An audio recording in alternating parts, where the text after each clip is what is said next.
ചരിത്രമുറങ്ങുന്ന മണ്ണാണ് വാമനാപുരം. എന്നും L D എഫിനൊപ്പം നിന്ന മണ്ഡലം കൂടി. മണ്ഡലത്തിലെ എൽ ഡി എഫ് സ്ഥാനാർത്ഥി DK മുരളി 24-നൊപ്പം ചേരുകയാണ്. സഹോദരി പ്രചാരണ ഘട്ടത്തിലാണെന്നറിയാം, വലിയ തിരക്കാണ്. നിലവിൽ എങ്ങനെയാണ്, അനുകൂല സാഹചര്യം തന്നെയാണോ? കാരണം ഏകദേശം ഒരു 50 വർഷത്തോളം 45 വർഷത്തോളമായി എൽ ഡി എഫിനൊപ്പമാണ് വാമനാപുരം. തീർച്ചയായിട്ടും ഈ 10 വർഷക്കാലമായി ഞാൻ ഈ മണ്ഡലത്തിലെ ജനങ്ങൾക്കിടയിലുണ്ട്. അതുകൊണ്ട് തന്നെ ജനങ്ങളുടെ മനോഭാവം എന്താണ് എന്ന് എനിക്ക് നന്നായി തിരിച്ചറിയാനാകും. LDFന് അനുകൂലമായ ഒരു സ്ഥിതിവിശേഷമാണ് ഈ മണ്ഡലത്തിൽ നിന്ന് എനിക്ക് പൊതുവെ ലഭിച്ചുകൊണ്ടിരിക്കുന്നത്.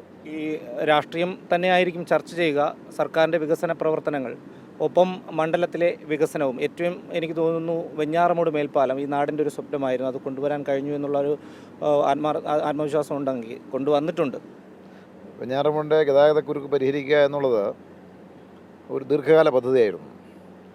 അതിനാവശ്യമായ ഔട്ടർ ഇന്നർ റിംഗ് റോഡുകളാണ് ആദ്യം പ്ലാൻ ചെയ്തത്. അതിൽ ഔട്ടർ റിംഗ് റോഡ് ഏറെക്കുറെ നേരത്തെ തന്നെ കഴിഞ്ഞ ടൈമിൽ തന്നെ പൂർത്തിയാക്കി. ബാക്കി പണികൾ ഇപ്പോഴും പൂർത്തിയായിട്ടുണ്ട്. അതുകൂടാതെയാണ് മേൽപ്പാലം. അവിടെ ഗതാഗതക്കുരുക്ക് പരിഹരിക്കാൻ ഒരു ചെറിയ ദൂരത്തിലുള്ള സ്ഥലങ്ങളിൽ ഫ്ലൈ ഓവർ വഴി വാഹനങ്ങൾ തിരിച്ചു വിട്ടാൽ മതിയാകും. അത് ഊരാളുങ്കൽ കോൺട്രാക്ട് സൊസൈറ്റിയാണ് കരാറെടുത്തത്. അവർ അതിവേഗം അതിൻ്റെ പണി പൂർത്തീകരിച്ചുകൊണ്ടിരിക്കുകയാണ്. വികസനം തന്നെയാണോ മണ്ഡലത്തിൽ ചർച്ച? തീർച്ചയായിട്ടും കഴിഞ്ഞ 10 വർഷക്കാലം ഈ മണ്ഡലത്തിൽ നടത്തിയ വികസനങ്ങൾ, സർക്കാരിൻ്റെ ക്ഷേമ വികസന പ്രവർത്തനങ്ങളെല്ലാം ജനങ്ങൾ ഓർമ്മിക്കുന്നുണ്ട്.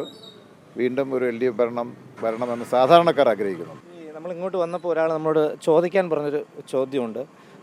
MLA കുറിച്ച് നമ്മൾ കുറച്ച് ചോദിച്ചു, വാചാലരായി. അപ്പോൾ അവർ പറഞ്ഞത് ഇതുവരെ MLA ഒരാളോടൊന്ന് ദേഷ്യപ്പെട്ടു പോലും കണ്ടിട്ടില്ല എന്നുള്ളതാണ്. എന്താണ് മണ്ഡലത്തിലെ ജനങ്ങളോട് ആ ഒരു ചോദ്യത്തിന് മറുപടി? സാധാരണക്കാരായ ജനങ്ങൾ എന്നോട് പലവിധ പരിദേവനങ്ങളും ആവശ്യങ്ങളുമായി വരുമ്പോൾ അതിനെ ക്ഷമാപൂർവ്വം കേൾക്കുകയും അതിൽ എന്നെക്കൊണ്ട് ചെയ്യാൻ കഴിയുന്ന സഹായങ്ങൾ ചെയ്തു കൊടുക്കുക എന്ന സമീപനമാണ് നാളിതുവരെ സ്വീകരിച്ചിട്ടുള്ളത്. ആ സന്ദർഭത്തിൽ ദേഷ്യത്തിൻ്റെ പ്രശ്നം ഉദിക്കുന്നില്ലല്ലോ. ഒരു ചോദ്യം കൂടെ ഉണ്ടായിരുന്നു. പ്രായം എത്രയാണെന്ന് ചോദിക്കുന്നില്ല, പക്ഷേ DK ഭയങ്കര ഗ്ലാമർ എന്നാണ് പറയുന്നത്. അത് നിങ്ങളുണ്ടാക്കിയ ഒരു കമൻ്റ് ആവാനാണ് സാധ്യത. എനിക്കുണ്ട്. അല്ല, ഒരിക്കലുമല്ല. കാര്യം യുവാവാണ് എതിർ സ്ഥാനാർത്ഥി എന്ന് പറഞ്ഞപ്പോൾ മറ്റൊരാൾ അടുത്തു നിന്നൊരാൾ പറഞ്ഞത് നമ്മുടെ DK ഓക്കെയാണ്, DKയും യുവാവാണ്, പ്രായം അറിയില്ലെങ്കിൽ പോലും ഓക്കെ ആണെന്നാണ് പറഞ്ഞത്. നമുക്ക് പ്രധാനമായും വികസനം, ഏത് വികസനം മുന്നോട്ട് വെച്ചുകൊണ്ടാണ് വോട്ട് ചോദിക്കുന്നത്? കാര്യം എത്ര കിഫ്ബി അടക്കമുള്ള പദ്ധതികളിലൂടെ വികസനം ഈ മണ്ഡലത്തിൽ എത്തിച്ചിട്ടുണ്ട്. ഒരു മലയോര ഗ്രാമീണ മണ്ഡലമാണ്. ഏറ്റവും പ്രധാനപ്പെട്ട വെല്ലുവിളി ഞാൻ 2016 വരുമ്പോൾ റോഡ് ഗതാഗതം സംബന്ധിച്ചാണ്. എല്ലാ PW റോഡുകളും BMN-BC നിലവാരത്തിലേക്ക്, അന്താരാഷ്ട്ര നിലവാരത്തിലേക്ക് ഉയർത്തിക്കൊണ്ടുവരാൻ പറ്റിയിട്ടുണ്ട്. ഗതാഗത സൗകര്യങ്ങൾ മെച്ചപ്പെടുത്തുന്നതിന് വേണ്ടി കിഫ്ബിയുടെ സഹായം വളരെ വലുതാണ്. മലയോര ഹൈവേ ഉൾപ്പെടെ ഇതുവഴി ഈ മണ്ഡലത്തിലൂടെയും കടന്നു പോകുന്നുണ്ട്.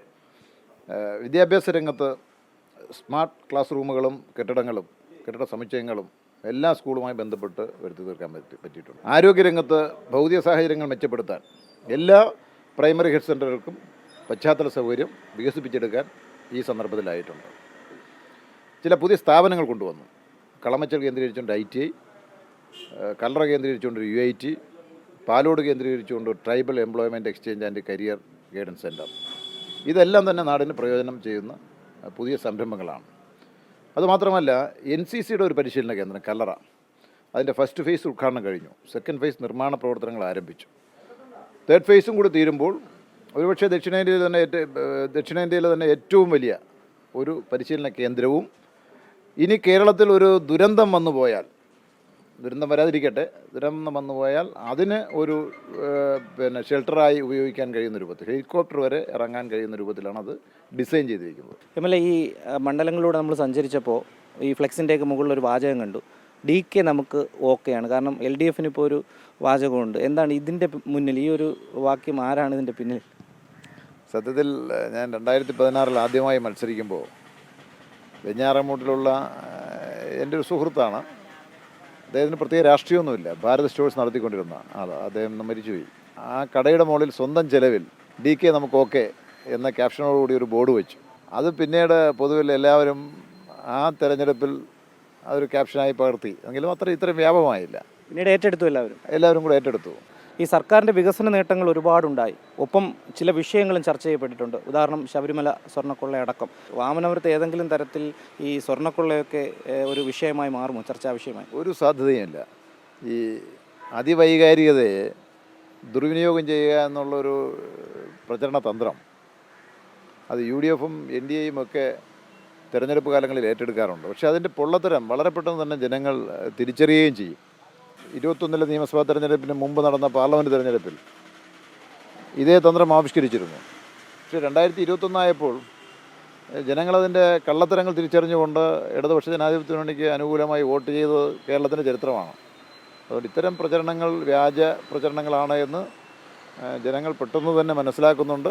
വിവാദങ്ങളല്ല, വികസനം ചർച്ച ചെയ്യും. തീർച്ചയായിട്ടും വിവാദങ്ങൾക്ക് അതീതമായി വികസനങ്ങളായിരിക്കും ജനങ്ങളുടെ പ്രധാന വിഷയം. ജനങ്ങളുടെ ജീവൽ പ്രശ്നങ്ങൾ പരിഹരിക്കാൻ കഴിയുന്നൊരു സമീപനം അത് LDF ഗവൺമെൻറ്റിനെ എടുക്കാൻ കഴിയുന്നുള്ളൂ. എന്തായാലും ഞാൻ ആ തുടക്കം പറഞ്ഞതുപോലെ ചരിത്രമുറങ്ങുന്ന ഒരു മണ്ണ്, ചുവപ്പ് കോട്ട എന്നൊക്കെ വാമനാപുരത്തിന് വിശേഷിപ്പിക്കാം. വിജയിച്ച് വരട്ടെ, എല്ലാവിധ ആശംസകളും നേരുകയാണ്. Thank you. എന്തായാലും വാമനപുരത്ത് DK ഓക്കെ ആണ് എന്നുള്ളതാണ് ജനങ്ങൾ പറയുന്നത്. അങ്ങനെ ആകട്ടെ എന്ന് ആശംസിക്കുന്നു. റിനു ശ്രീധർ, 24 തിരുവനന്തപുരം.